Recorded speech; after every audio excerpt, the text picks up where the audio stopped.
एक समय था जब ग्लोबल लेवल के जितने भी इकोनॉमिक इंस्टीट्यूशन थे वो यूएस की इकोनॉमी की वाहवाही किया करते थे और भारत की अर्थव्यवस्था को कमज़ोर दिखाया करते थे। आप ये क्लियरली भारत के अभी तक के सोवरेन बॉन्ड रेटिंग से भी अंदाज़ा लगा सकते हो कि किस तरीके से यूएस और वेस्टर्न इकोनॉमी को ओवरहाइप करके रखा गया और भारत को एक अंडररेटेड इकोनॉमी के रूप में डेवलप किया गया। बट अब वो समय जा चुका है। भारत एक मेजर अर्थव्यवस्था के रूप में पूरे विश्व के अंदर उभर के आ रही है और आपको पासा बिल्कुल पलटता हुआ दिखाई देगा। यूएस प्रेसिडेंट डोनाल्ड ट्रंप ने थोड़े समय पहले इंडिया को कहा था कि इंडिया एक डेड इकोनॉमी है, जिसके बाद पूरे विश्व के बड़े बड़े लीडर ने इस स्टेटमेंट को क्रिटिसाइज किया और अब आईएमएफ की चीफ ने खुद ने कहा है कि भारत एक फास्टेस्ट ग्रोइंग इकोनॉमी है पूरे वर्ल्ड के अंदर। एक समय पे मैं भी इस अर्थव्यवस्था के ऊपर डाउट किया करती थी, पर भारत का जो रिफॉर्म है, जिस तरीके की एक स्ट्रॉन्ग ग्रोथ इंजन भारत ने तैयार की है, बेसिकली इस ग्रोथ इंजन मॉडल के जरिए भारत ने मुझे भी गलत ठहरा दिया है।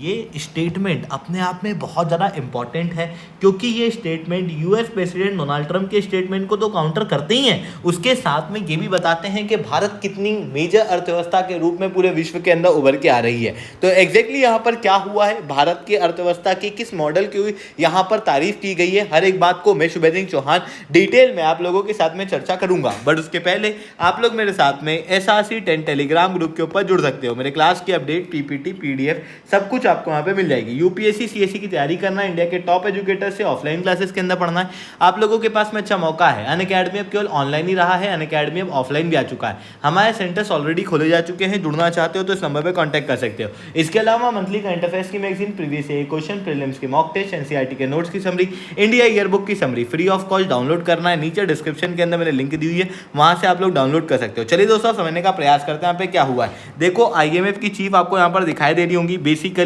IMF के अंदर एक सिंपल सा कन्वेंशन है कि जो भी IMF के चीफ बनते हैं वो बेसिकली यूरोपियन यूनियन से होते हैं और वहीं वर्ल्ड बैंक के जो प्रेसिडेंट होते हैं वो अमेरिकन होते हैं। अभी भी आप अजय बांगा को देखोगे तो वो एक इंडियन अमेरिकन है।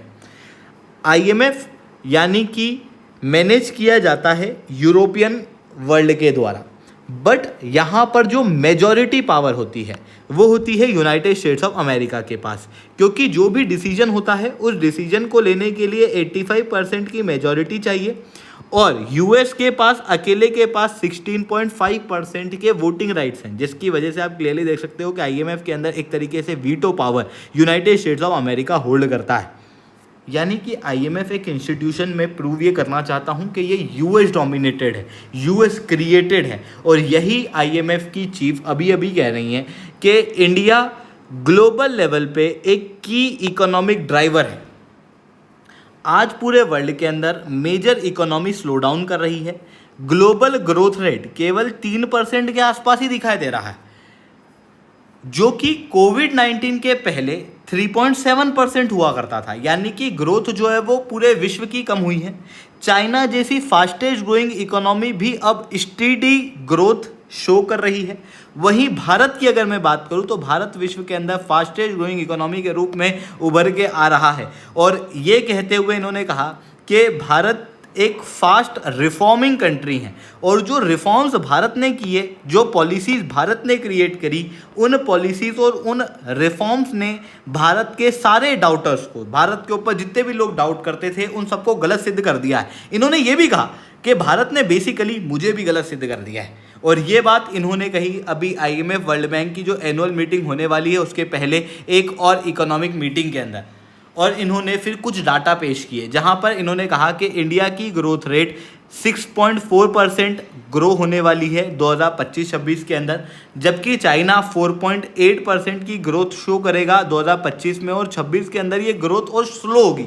भारत इसको मेंटेन करेगा। US की इकोनॉमी को ऑब्वियसली मैंने कहा कि IMF जो है वो US डोमिनेटेड है, इस कारण से बहुत ज़्यादा डाउन प्ले नहीं कर सकते ये लोग, इसीलिए वो स्लो ग्रोथ को तो बता रहे हैं पर डिक्लाइनिंग ग्रोथ को यहाँ पर नहीं बता रहे, पर ग्लोबल एवरेज जो है वो 3% के आसपास इनके द्वारा कहा जा रहा है।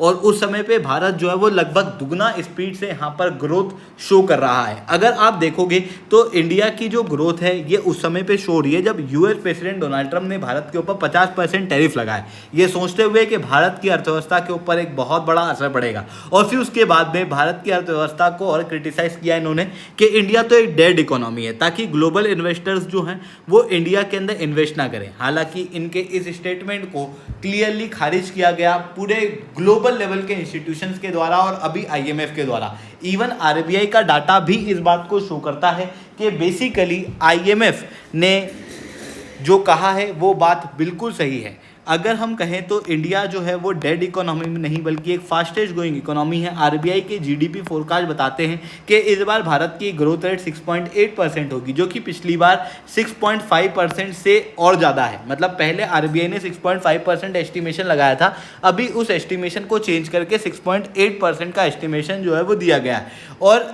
अब बात आती है कि भारत की इतनी फास्ट इकोनॉमिक ग्रोथ हो क्यों रही है। देखो, सबसे पहली चीज़ तो यह है कि जब ग्लोबल अनसर्टेनिटी हो रही है इसकी वजह से ग्लोबल इकोनॉमिक स्लोडाउन है, पर भारतीय अर्थव्यवस्था डोमेस्टिक कंजम्पशन बेस्ड है। इस कारण से ग्लोबल इकोनॉमिक स्लोडाउन का बहुत असर भारत के ऊपर पड़ नहीं रहा। अभी मॉनसून भारत के फेवर में हुआ, जिसकी वजह से एग्रीकल्चर जो है वो अच्छी ग्रोथ शो करेगा, प्राइवेट सेक्टर का इन्वेस्टमेंट भी अच्छा है और गवर्नमेंट की स्पेंडिंग भी अच्छी है। इन सारी चीज़ों के रिजल्ट के रूप में Q1 के अंदर भारत की इकोनॉमिक ग्रोथ लगभग 7.8% की शो हुई, जिसके बाद अब भारत और भी तेज़ी से ग्रो करता हुआ दिखाई दे रहा है। बट उसके बावजूद भी इंडिया की इकोनॉमिक ग्रोथ के अंदर कुछ रिस्क हैं। सबसे पहली रिस्क है ट्रेड रिस्क, क्योंकि यूएस टैरिफ जो है वो लगाए गए हैं और भारत जो है वो अपना एक बड़ा ट्रेड सरप्लस यूएस के पास में होल्ड करता था। इन टैरिफ की वजह से भारत के एक्सपोर्ट्स के ऊपर, खास रूप से जो ट्रेडिशनल एक्सपोर्ट्स हैं उनके ऊपर असर पड़ता हुआ दिखाई दे रहा है। इवन जो जियोपॉलिटिकल इंसिडेंट्स हैं उनकी वजह से और बुरा असर पड़ रहा है, क्योंकि गाज़ा के अंदर अभी जो युद्ध चल रहा है उसकी वजह से रेड सी का क्राइसिस उभर के आया है। दूसरी तरफ रशिया यूक्रेन वॉर की वजह से भी कई सारे डेली यूज़ के सामान महंगे तो हुए ही हैं, साथ में ऑयल भी महंगा होता हुआ दिखाई दे रहा है और भारत के ऊपर एक अलग प्रकार का प्रेशर जो है वो यहाँ पर पड़ता हुआ दिखाई दे रहा है। इवन जो डेवलप्ड कंट्री, यूरोपियन यूनियन है, यूनाइटेड स्टेट्स ऑफ अमेरिका हैं, ये भारत जैसी अर्थव्यवस्थाओं को प्रेशर करने का प्रयास कर रही हैं। तो ये चीज़ें यहाँ पर देखने को मिल रही हैं। आई होप ये सारी बातें आपको समझ में आई होंगी। लेक्चर अच्छा लगा हो तो लाइक करना, लेक्चर बहुत अच्छा लगा हो नीचे ऐसा रिटर्न कमेंट करना। यूपीएससी सीएससी की तैयारी करना है, इंडिया के टॉप एजुकेटर्स से ऑफलाइन क्लासेस के अंदर पढ़ना है। आप लोगों के पास में अच्छा मौका है। अनअकैडमी अब केवल ऑनलाइन ही रहा है, अनअकैडमी अब ऑफलाइन भी आ चुका है। हमारे सेंटर्स ऑलरेडी खोले जा चुके हैं। जुड़ना चाहते हो तो नीचे दिए हुए नंबर पर कॉन्टैक्ट कर सकते हो। इसके अलावा मंथली करंट अफेयर्स की magazine, previous year question, prelims के मॉक टेस्ट, एनसीईआरटी के नोट्स की समरी, इंडिया ईयर बुक की summary free of cost download करना है। नीचे डिस्क्रिप्शन के अंदर मैंने लिंक दी हुई है, वहाँ से आप लोग डाउनलोड कर सकते हो। ठीक है दोस्तों, आज के लिए इतना ही। That's all from my side. जय हिंद, जय भारत।